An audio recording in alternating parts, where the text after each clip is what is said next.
Hi there, I'm Tiffany Grant, and I play the role of Asuka Langley Soryu. Charmed, huh?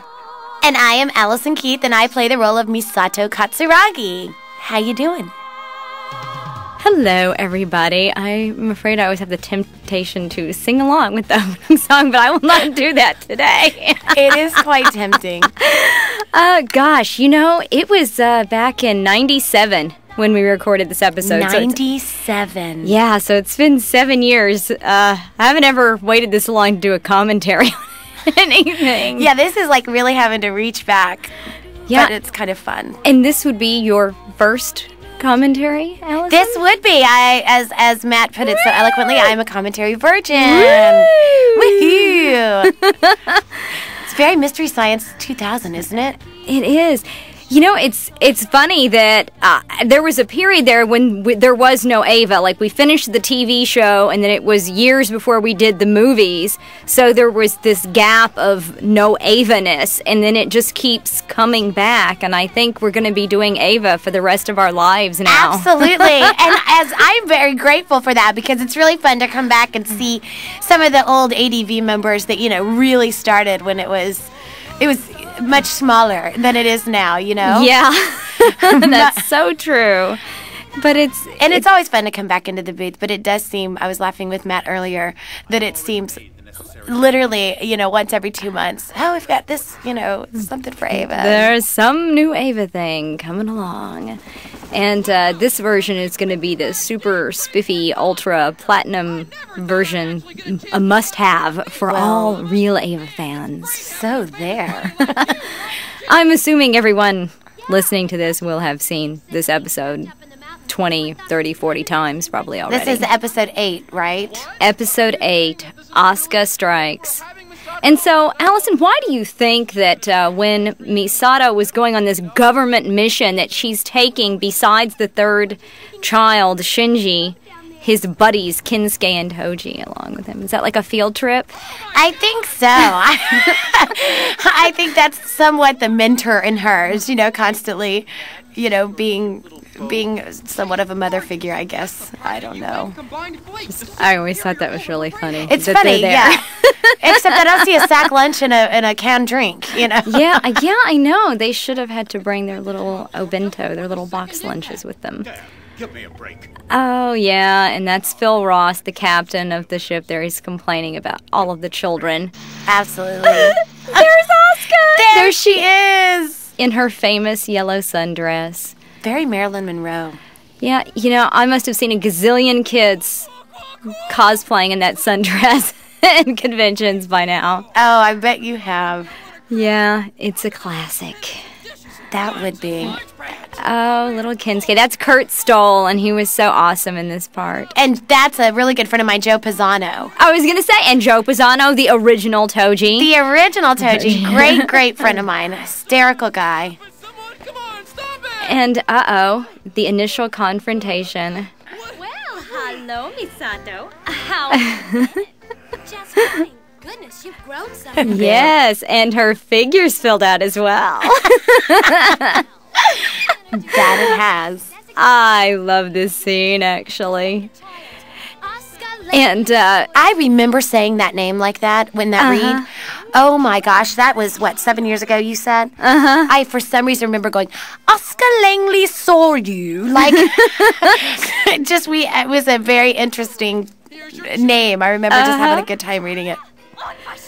Now, there's something interesting. In this scene, I got to use a lot of German words, especially when I was yelling at Toji, and that was a very early decision that we had made about her. And that didn't really, that ended at some point, didn't it? Or did it? I mean, I know that I remember it being such a German influence in the very beginning. Right. Well, it was intermittent, just wherever it fit in. And the thing was that she was from Germany, and she spoke German. And so we had kind of decided that when she got really mad, she was going to yell at people in German. Oh, how funny. What I call the Ricky Ricardo effect. But I think it played very well. It did. And most of the stuff that I said wasn't actually really dirty until Amanda let me say something in the movies that was... But I won't repeat it right now. No, we'll save that. We'll save that for another time. Gosh, the hearing of some of these old people it's really awesome to go back. It's super. I love it. And I tell you what, in Misato's outfit, I love her little beret thing. She's the only one that gets to wear the beret. Yeah, she really does. She has a really fabulous hat. And she works that beret. I mean... Oh, don't doubt that. With her little bangs split in the middle, it's quite cute. It's very super duper for her. And this is where we will notice that Asuka is the only one of the child pilots that always has on those little things on her head. She always wears them. Are they ponytails? Have we decided that, or what? No, I mean, it's just the same. It's the same, those nerve connector things that Rey and Shinji have to use when they're in their Avas. But when they're in their Avas, right. Yeah. And I don't know, she's just using them as some kind of decoration. And here comes the boyfriend, the ex. Oh, gosh. Oh, Aaron Crone, you have to love that man. He's so dreamy. You know, Allison, when we had to do that additional dialogue a while back for the director's cut. Yes. I got to be in the studio in New York when Aaron was recording his lines. Oh, my... I bet that was quite steamy. I was going like all Asuka, and Matt was just rolling his eyes. I bet he was. This is so funny. Like, why are they all in the elevator at the same time? I mean, they couldn't take turns. No joke. Look at the Toji's nose and mouth smushed up. I know. Watch where you're putting your hands. Oh, the big embarrassing scene. It totally looked like they were playing footsies right there. I know. Doesn't it? Oh.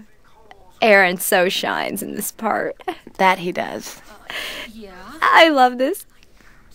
You know, Aaron and I went to college. Actually, I love that. Is she still so loud in bed? That's great. I'm sorry. You went to college? I'm sorry. Yeah, no. When I did a show with Aaron, actually he was out of college, but I did a show at University of Houston with him, and he is just one of the nicest people I have met, and really fun to work with. Haven't seen him in many years.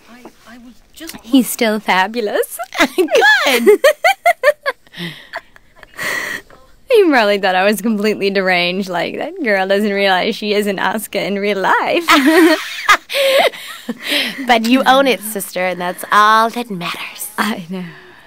Oh, I remember vividly doing this and trying to get the sound in my voice that she's swinging. Yeah. Matching the feet. That was fun.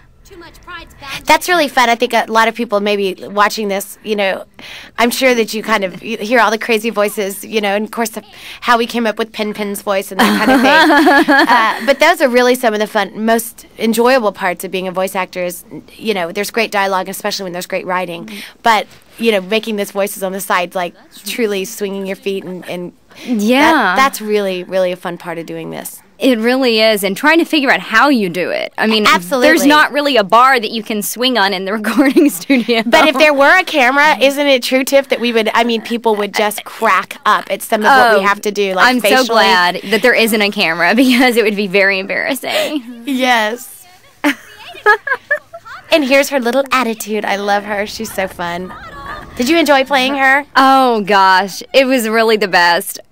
When I did this first episode here, I had no idea what would become of all of that. Asuka was already, I mean, not just Asuka, but I mean the whole thing, Evangelion was already quite a big thing in Japan when we were recording this, but not as big as it would become, or maybe it's still not as big as it's going to become. I don't know. It's still... Who knows? As much as we're coming back in for it, it's really something to be a part of. I was thinking about it, and I know we started this in 1995.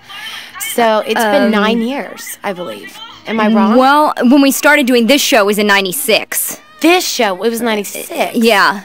We were working on Blue Seed in 95, though. Yeah, that's right. Yeah. But this was 96. Okay, well, I was off a year. 96, and then kind of towards the tail end of 96, and then we wrapped it up at the beginning of 98. Absolutely. So that was a little over a year, interspersed with other projects that we were doing. Exactly simultaneously. That's why I think it's just such a relief. I almost hope it never does, because it's really always fun to come back to something that you know so well. And it is. Kind of fits like a glove.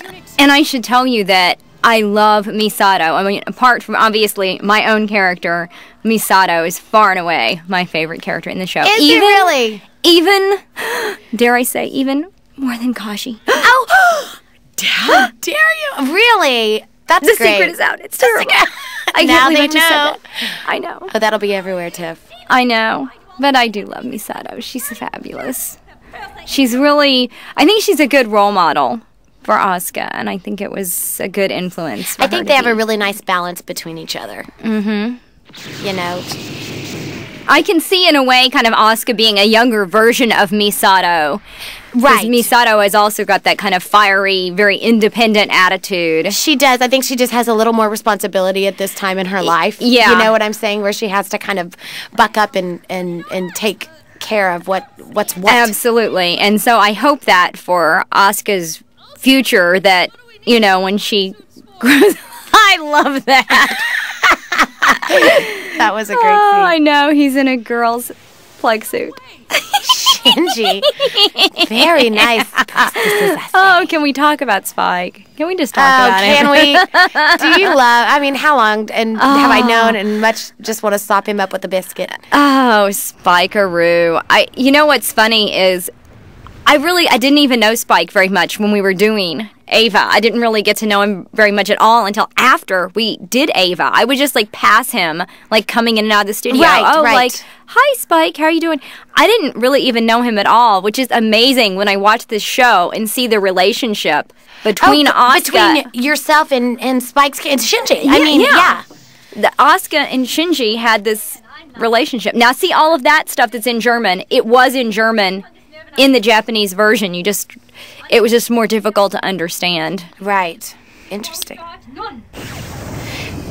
Spike and I actually go way back, just following up with him. And we didn't realize it until we came back. I mean, it started ADV together, but like you said, same thing, passing each other's in the hall or passing each other in the halls and hearing him going, God, I recognize that voice. And we realized that I think I was a freshman in high school, and I'm not really sure how his age. We took a workshop, an acting workshop here in Houston. And I mean, went back like this and realized we'd spent like almost a whole summer together doing this workshop. And it's just so small, how small this world is. Yeah, well, the theater community in Houston, everybody is sort of connected. There's not very much so. There's not really very many degrees of separation. If there's someone that you haven't worked with, then you've worked with someone who knows that person. Who knows that person or who's worked with that person. Absolutely. Very true. It's a funny thing about this series that whenever there's something really serious going on, there's a lot something of times silly and behind, right? A lot of times that is the case. But the storylines, I always enjoy the storylines, especially when Asuka gets to kick butt. That's right. Let's do it. Let's do it. Oh yes, she's gonna fix everything by wrecking all of these ships. Oh my gosh, I have a cool a model of the Unit 2 with that big like covering thing, and the Ava is sort of wearing it like a cloak, and then just like, you know, it opens up. Yeah, like see how it's sort of wrapped around it like a cloak, like it's a superhero thing, like a cape. I don't know. I just love that. And then flings it off. Oh, it's so awesome.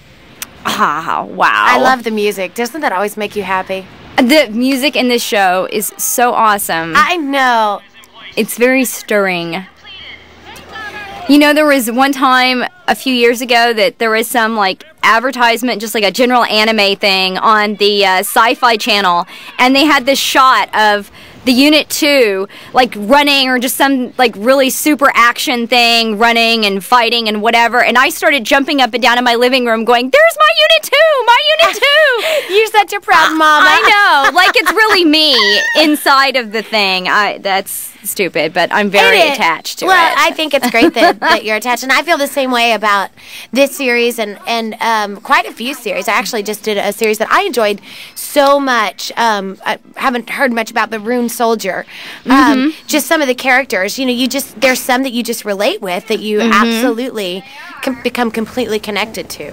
Yeah, and once you get, I don't know, in a way you stay like connected with all of your characters, like they're all some little compartmentalized part of you. Yeah. I totally agree. That's really, it's another just perk of being able to do this for a job. It's really awesome. Absolutely.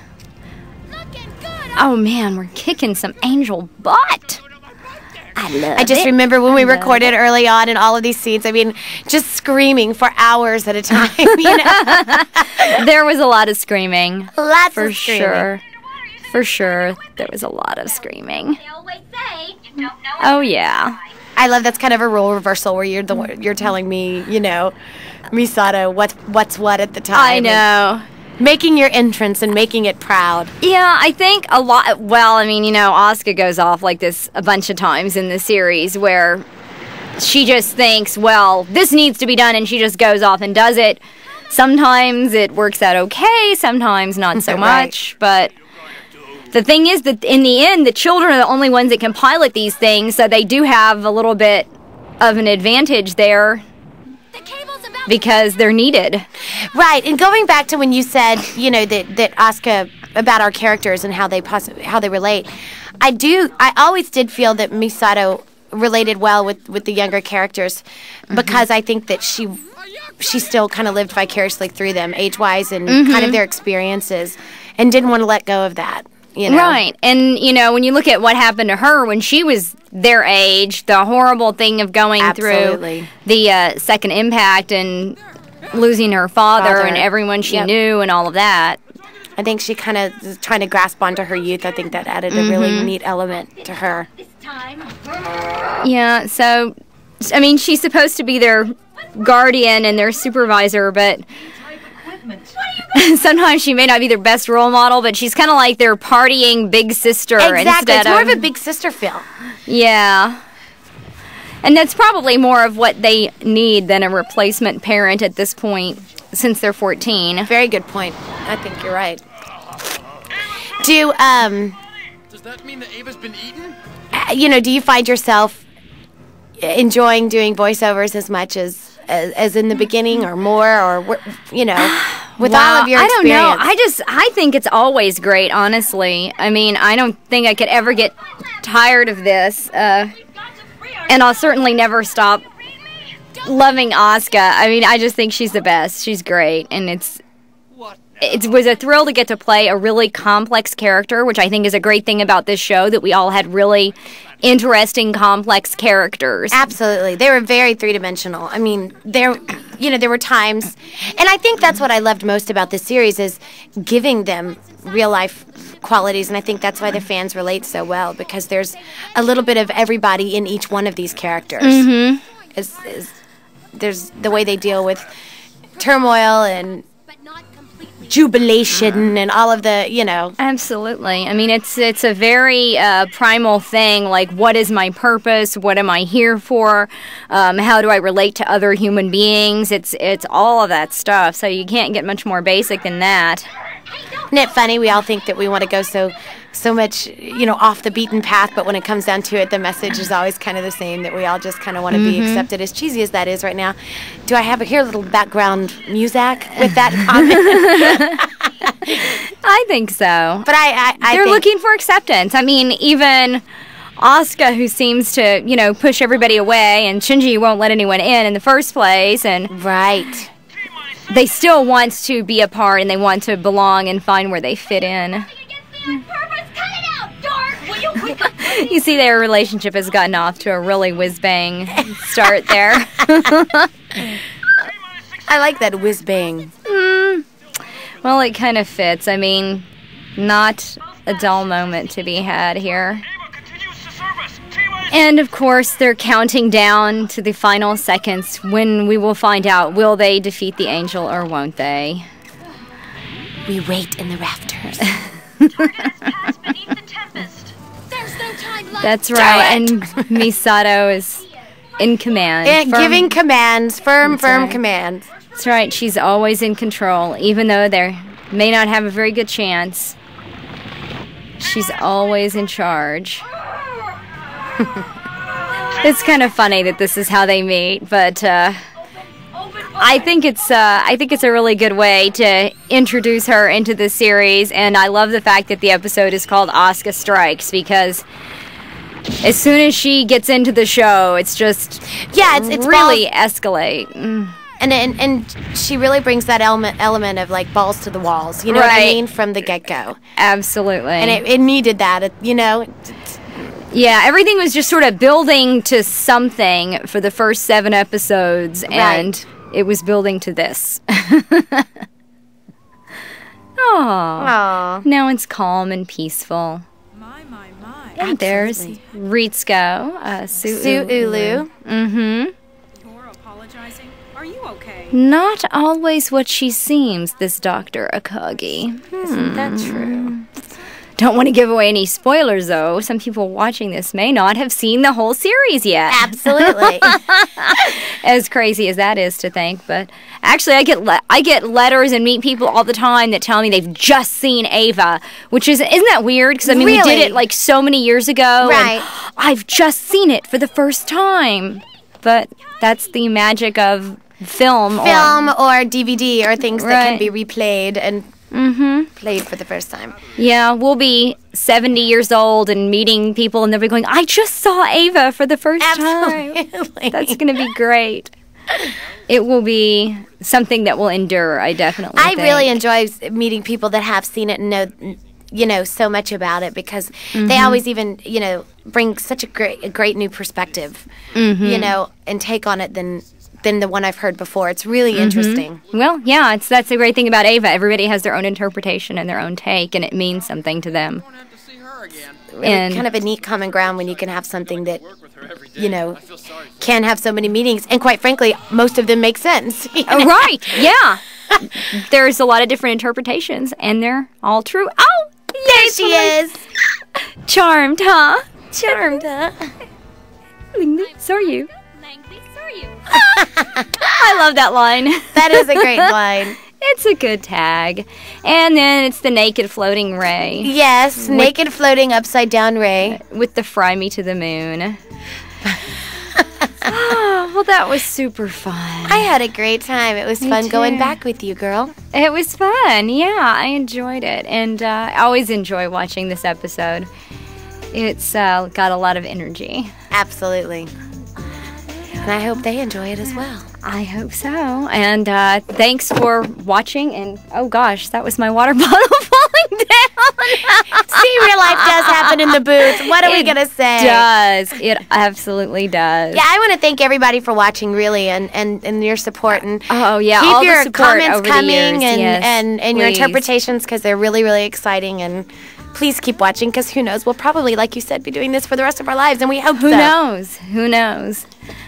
Thanks. Signing off. Bye. Thanks. Bye. I love you. When a disastrous battle